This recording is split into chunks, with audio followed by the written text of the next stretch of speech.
Bismillahirrahmanirrahim. Assalamualaikum warahmatullahi wabarakatuh. Salam sejahtera untuk kita semua. Perkenalkan, kami dari kelompok 7 ingin memulai presentasi terkait dengan tugas UAS untuk mata kuliah Audit Sistem Informasi. Di sini kami ada 4 personil. Yang pertama saya sendiri dengan Andre Ardianti, kedua ada Anissa Nurafifah, ketiga ada Andre, dan ada Syifa Horinisa. Kami berempat telah membuat tugas terkait dengan audit sistem informasi menggunakan metode COVID-5. Kita langsung aja dimulai. Setelah ini kami dalam konten-konten sudah kami siapkan terkait dengan latar belakang permasalahan yang dihadapi, tujuan, kemudian masuk ke pembahasan terkait dengan metode yang digunakan, serta kami menyampaikan konten terkait dengan kesimpulan dan saran yang sudah kami buat. Selanjutnya dapat dilanjutkan oleh Syifa. Kepada Syifa dipersilahkan. Ya, di sini ada latar belakang itu tentang KA Praisal, KJPP, Karmanto, dan rekan, atau yang dikenal sebagai KA Praisal adalah perusahaan yang bergerak di bidang jasa penilaian publik. KA Praisal mempunyai fokus pada penilaian aset di sektor properti, perbankan, manufakturing, dan pemerintahan. Saat ini, KA Praisal memiliki sistem informasi berbasis web yang memiliki 2 fungsi, yaitu berbagai company profile yang ditujukan sebagai media promosi dan sebagai sistem informasi pendukung operasional perusahaan lintas divisi. Sistem informasi ini dapat diakses melalui internet dengan alamat di bawah link ini. Selanjutnya,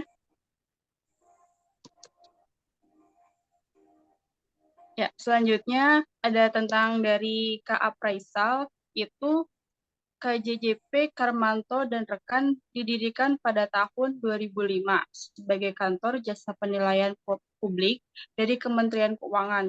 KA Praisal sendiri adalah tim profesional di bidang jasa appraisal yang berkomitmen untuk menyediakan solusi penilaian properti dan jasa lainnya dengan akurat dan handal. Selanjutnya, keakuratan, integritas, dan pelayanan unggul adalah nilai-nilai inti yang kami junjung tinggi dalam setiap tindakan kami. Kami percaya bahwa penilaian properti yang tepat adalah dasar penting bagi keputusan finansial dan investasi yang cerdas. Dengan tim ini yang ahli dan dedikasi untuk kualitas, kami siap memberikan rekomendasi dan solusi profesional kepada klien kami untuk menilai properti komersial dan non-komersial, serta jasa lainnya. Nah, dalam hal ini perusahaan berencana untuk melakukan audit sistem informasi guna mengevaluasi keadaan yang sebenarnya terjadi serta mengidentifikasi masalah-masalah yang dihadapi saat ini agar dapat dicari solusi dengan harapan perusahaan dapat terus mencapai targetnya dengan baik. Selanjutnya akan dibahas oleh dengan Nisa. Baik, untuk selanjutnya adalah permasalahan. Akibat dari kondisi pandemi COVID-19 beberapa tahun lalu, KJPP atau Kantor Jasa Penilai Publik, Karmanto dan rekan atau yang biasa disebut dengan KA Praisal merasa mengalami permasalahan dalam bidang pemasaran. Tim pemasaran yang biasanya dapat dengan leluasa untuk bertemu dengan calon klien, dengan adanya kondisi tersebut, tim pemasaran sangat sulit untuk memperluas relasi serta bertemu dengan klien baru. Atas kondisi tersebut, perusahaan perlu mencari alternatif atau solusi jalan keluar untuk tim pemasaran, di mana kita semua mengetahui bahwa tim pemasaran serta penjualan adalah ujung tombak di perusahaan.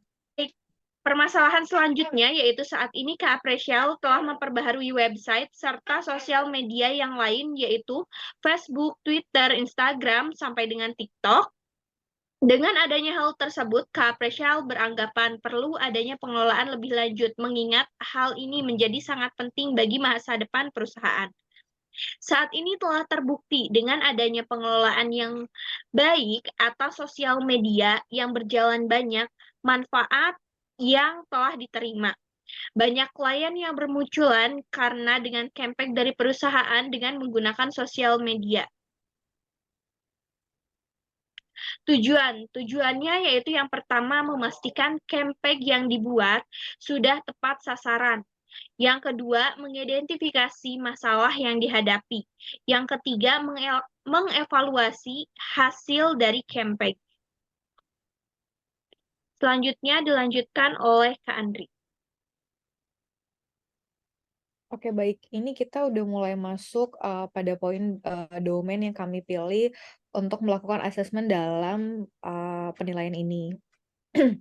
Ini kami memilih ada 4 domain. Yang pertama tuh APO, yang kedua domain DSS, yang ketiga domain BAI, dan yang terakhir domain MEI. Next.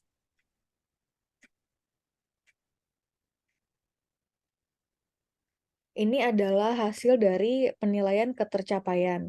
Mungkin dalam part ini, sebelum kita menyampaikan terkait dengan ketercapaian dan gap maturity-nya, kita mulai langsung masuk ke dalam pembahasan dalam Excel-nya. Oke, saya akan coba mulai share screen terkait dengan proses perhitungannya. Baik, di sini kami sudah mencoba perhitungan dengan menggunakan COVID 5. Sini sudah kami siapkan proses perhitungannya di beberapa sheet. Yang pertama kami siapkan terlebih dahulu terkait dengan working paper-nya.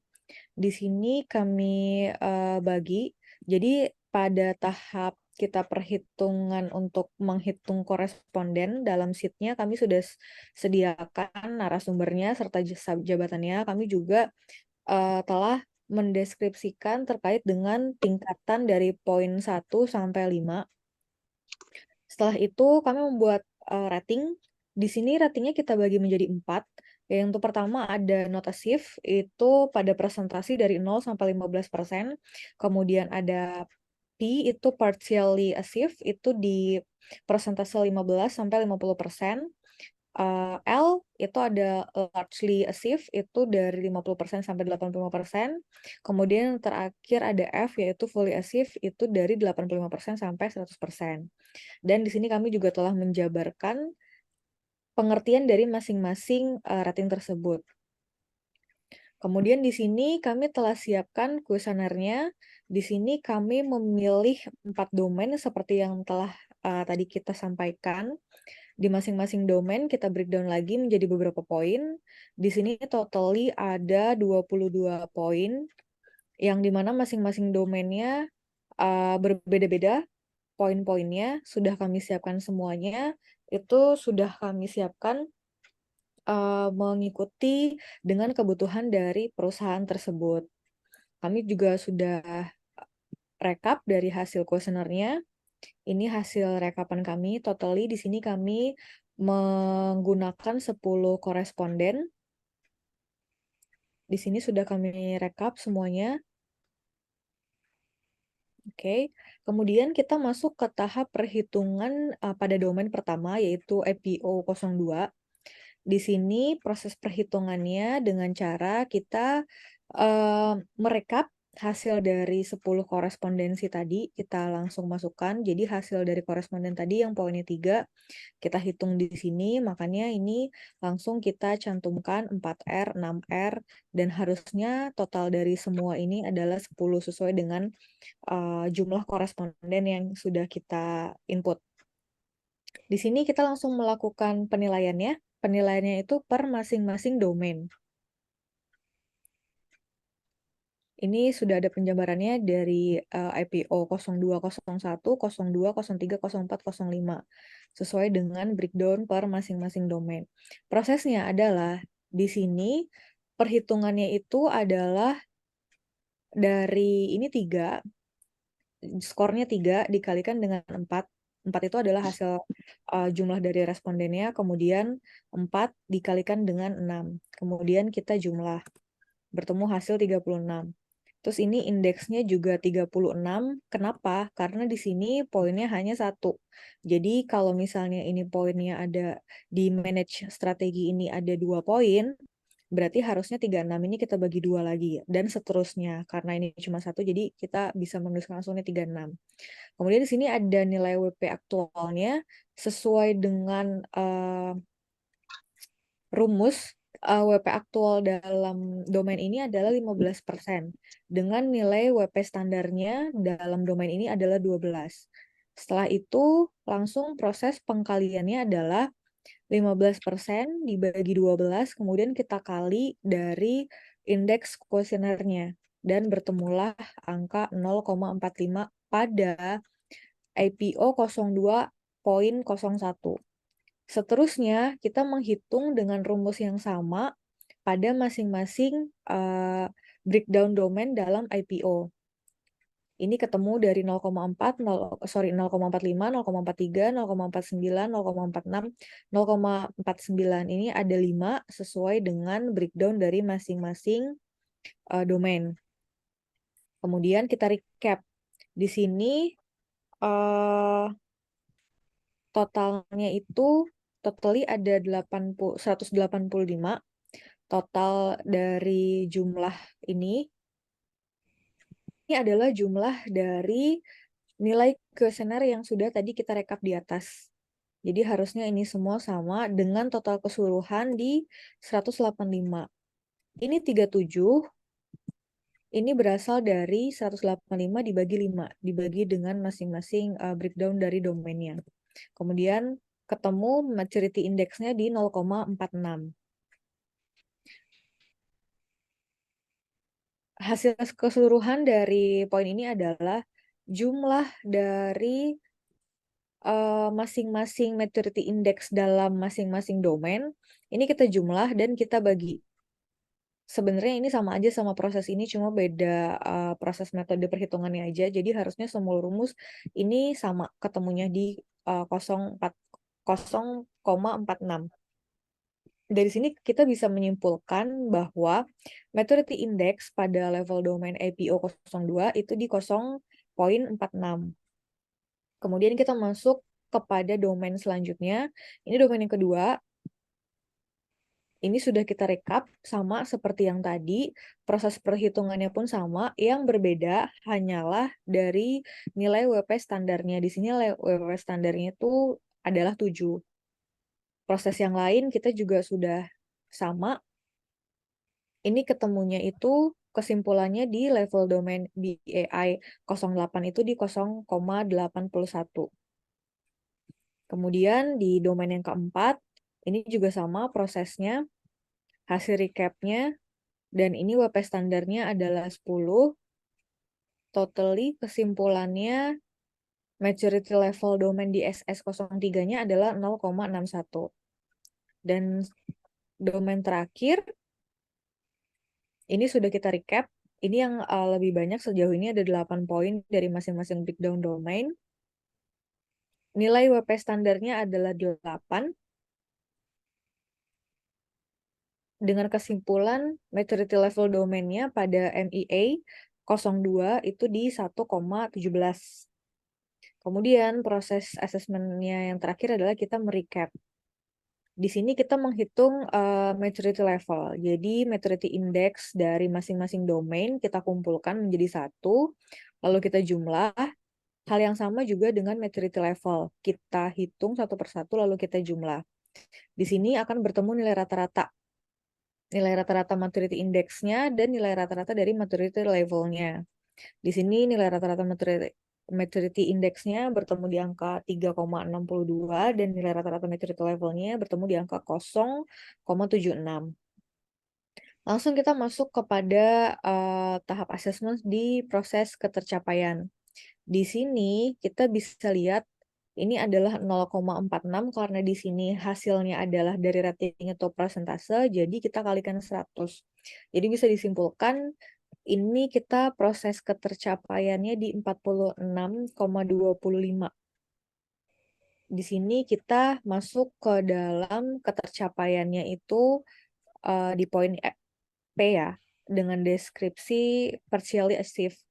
Kemudian yang lain juga dihitung pada masing-masing domain.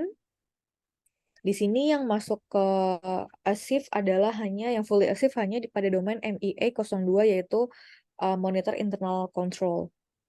Kemudian kita langsung melihat gap maturity-nya.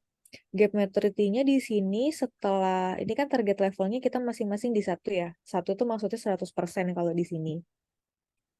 Ini kita panggil lagi masing-masing dari maturity level, kemudian di sini dikurangi. Jadi si maturity level kita kurangin 1, bertemulah itu gap-nya. Gap-nya ini masing-masing di sini sudah ada.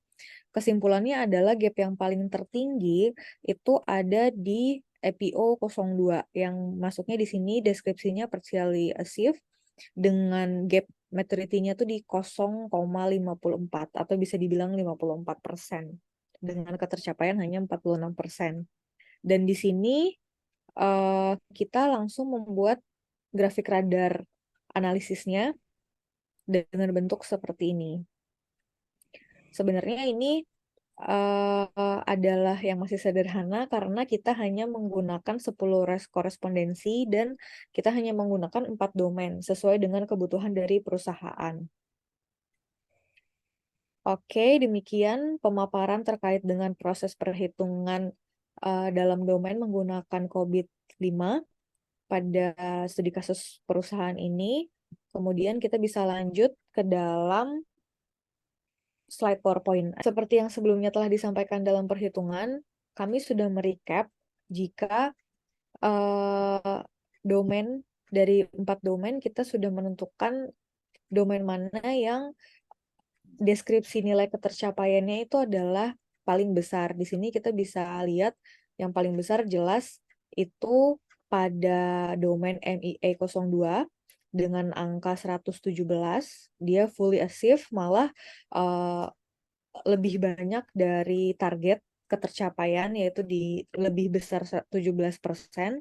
Kemudian yang kedua adalah BII 08 Manage Knowledge di 81%, dilanjut oleh DSS 03 Manage Problems itu di 60%, dan yang terakhir memang di domain APO 02 Manage Strateginya di sini ketercapaiannya hanya 46%. Next.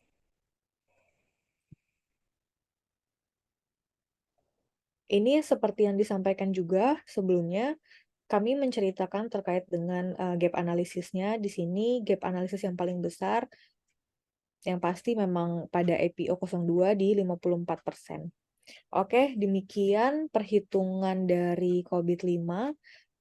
Kita bisa berlanjut kepada saran dan kesimpulan yang akan dilanjutkan oleh Andre. Kepada Andre dipersilahkan. Oke, baiklah. Adapun saran ada 3 poin, yaitu yang pertama itu perlu adanya fokus dalam peningkatan membuat strategi dalam membuat jumping. Nah, yang kedua itu perlu adanya tim khusus untuk memonitor perkembangan sistem informasi. Nah, kemudian yang ketiga, perlunya peningkatan dalam membuat strategi dan inovasi lainnya dalam pengembangan sistem informasi. Next. Adapun kesimpulannya adalah bahwa melalui audit sistem informasi penjualan dengan menggunakan COVID-5, perusahaan sistem strategi dalam peningkatan penjualan pada kantor jasa penilai publik dapat mengidentifikasi masalah seperti konten yang tidak menarik atau tidak sesuai dengan produk. Dengan langkah-langkah audit yang meliputi penyelesaian kuesioner, asesmen, penghitungan tingkat kematangan, serta memberikan rekomendasi pabrik.